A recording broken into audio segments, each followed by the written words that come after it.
Summoners, do you remember Gwen's original reign of terror? Well, she's back. Let's see how she ranks with the other water legendaries and how she does with the other nukes, because they just keep giving us legendary nukes. All right, let's jump right in.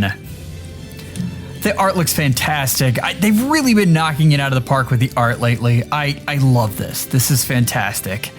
Colorless infantry, water legendary with a defense leaning or defense bonus. And we have... This tome is interesting. I think this version is going to be speedy. If you remember, the last one was not. That was not a thing. She was rather slow and relied on guaranteed follow-up. In this meta, that would not have worked. Okay, I've got the cheat sheet. So we've got Radiant. I'm not going to pronounce that one wrong. Okay, Slaying. We've got Omni +5. True damage equals 20% of her res, and she's going to have a very high res.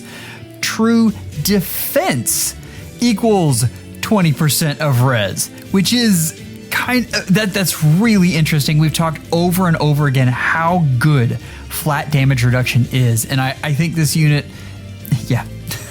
I don't need to tell you guys that that's good. Then you've got guard, and you've got effective against tomes. These are all elements that we've talked about in Omni tanks that I think are excellent. The ability to kill things back, the ability to tank things.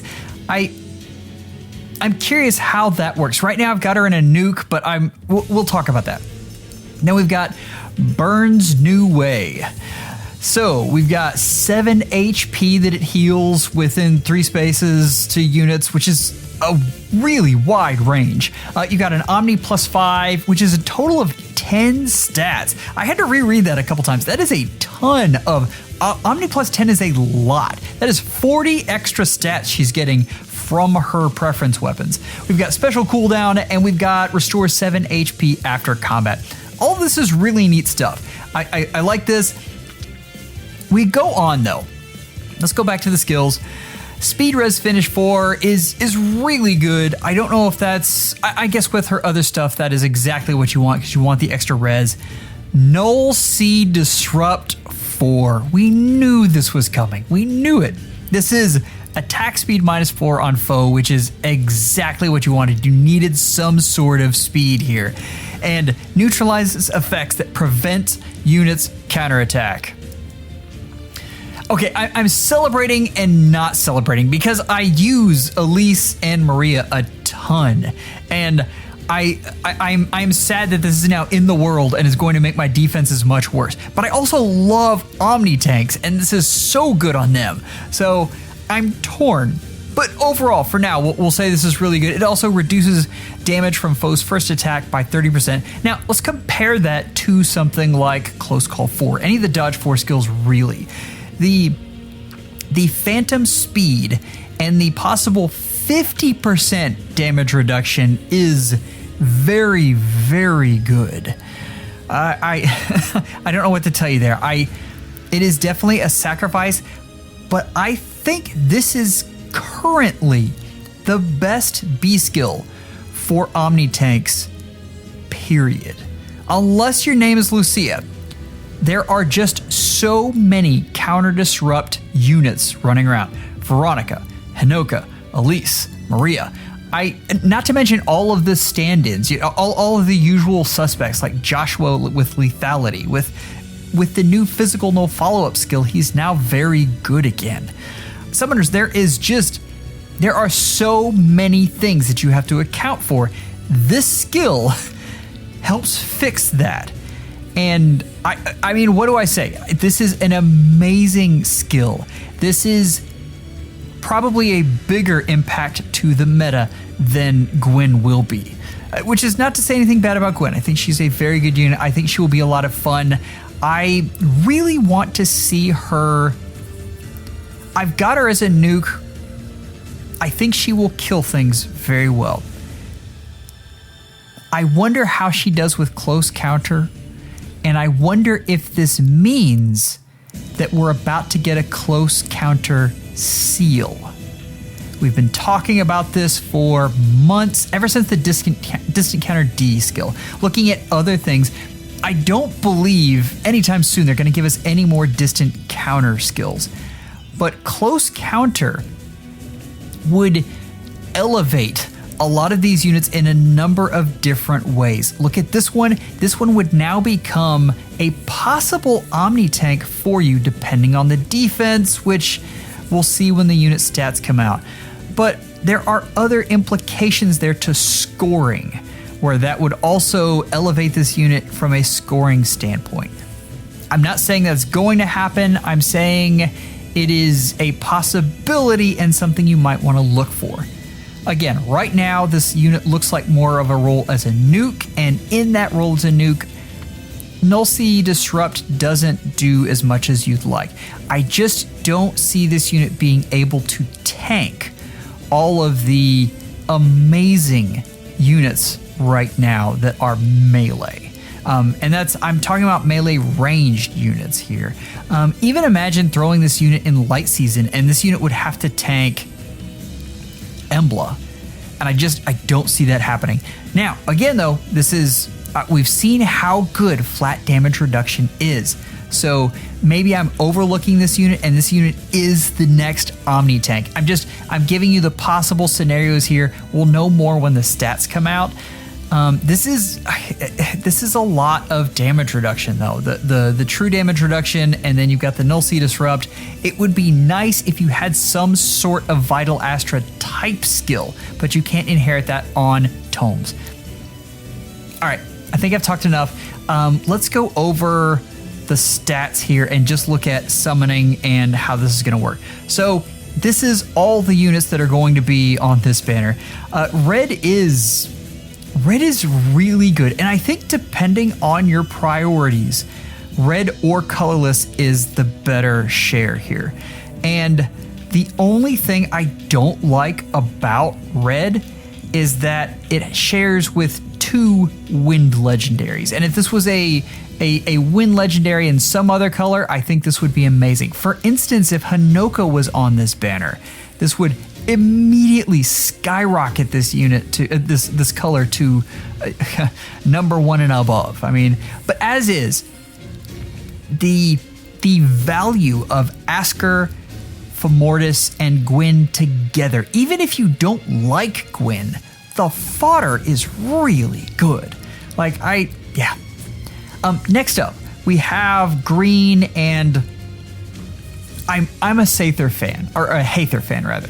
But Xander has fallen off. We've been talking a lot about last year's legendaries in general, and they have not been as powerful, even when they were introduced, as the current gen legendaries. They've been really focusing on nukes this year, and nukes are just excellent as legendaries. It's a good match. I think it provides good balance in Aether Raids. I think it's nice to have them in Arena. It's just all around, I'm a fan of that. Blue. Well, green has hell. It is really like I almost did a first place and 4th place. Sather and Xander, I mean, anyway. Chloe's actually a very good unit. I think Chloe is excellent and can be a lot of fun, especially with some of the new skills like Guard Bearing 4. But Uller, I know PM1 loves this unit so much. I don't see it. I've got Uller down in the basement for me. I have used Uller at times, and she has come in handy. In the current meta, though, I just think there are better choices, and I think as a mythic, she is lacking. And then of course we've got oh my god, I just went blank on his name. What is? I'm trying to cheat here. Jeffrey. Oh, I didn't have it right. Dang it. Jeffrey's okay. That's why I've got blue down in 4th place. I will say, and I don't talk too much about the stats, I'll put these out so you guys can peruse them in more detail. It has never been a worse time to summon on colorless than right now. That at Spark 62.2%, that is insanely low. That is not fun. So yeah, getting your unit is going to be difficult. So let's go over the water rankings here. I like Gwen a lot. What I will say is that if I had... Gwen is definitely not in the Azura Dimitri tier. She's above that. But Ninian is clearly a better unit. Just because you can use Ninian anywhere. She is fantastic in all modes. I absolutely love that unit. Whereas Gwen really as is, unless some things change, looks more like an arena unit, and possibly Aether raids during bonus season. I have no confidence in her tanking melee units right now. We'll see if that changes.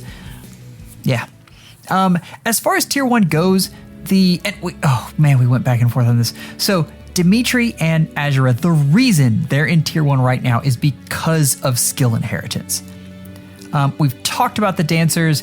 Mythic and legendary dancers right now, especially flying ones, have so many amazing skills that you can give them. You want to give infantry null follow-up. That's fantastic. You want to give guidance forward. That's really fantastic. Firestorm dance, amazing. Even if you want to go with the AR skills, the sabotage skills, sabotage AR, something like that. These units have so much utility right now because of skill inheritance.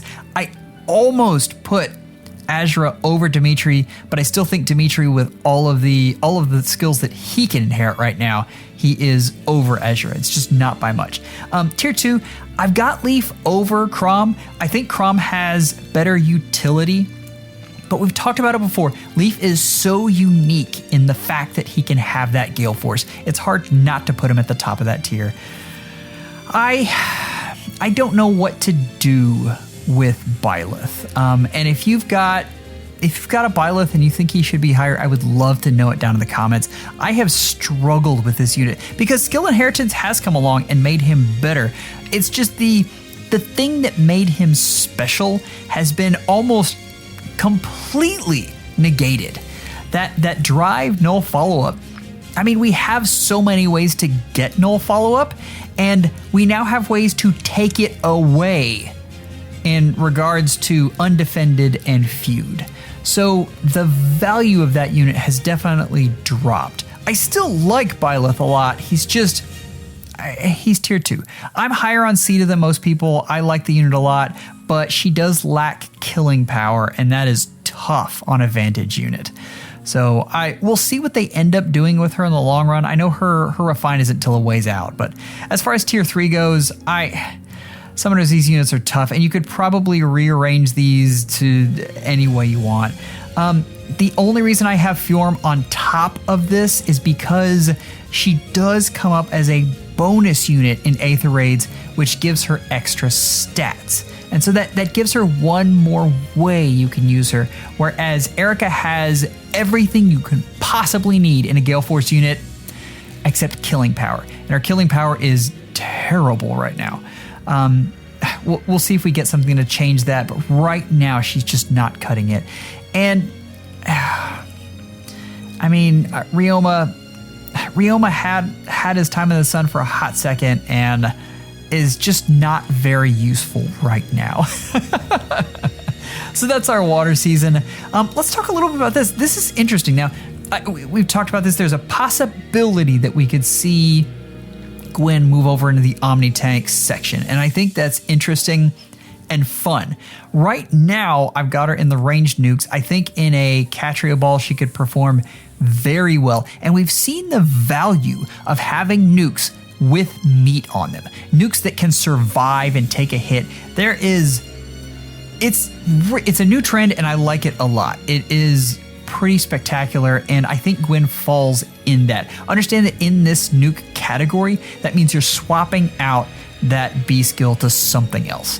By the way, I didn't mention this, but Null Counter Disrupt is damage reduction for ranged units in the B skill.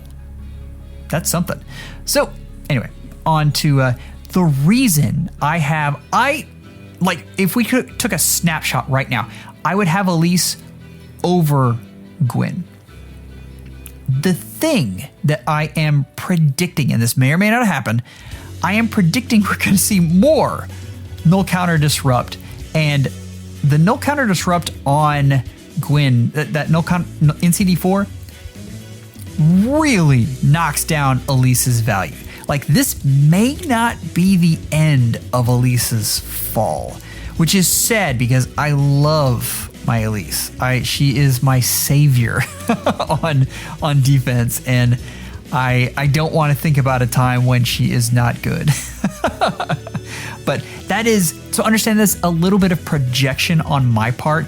If null counter disrupt doesn't just permeate the meta, then those two switch.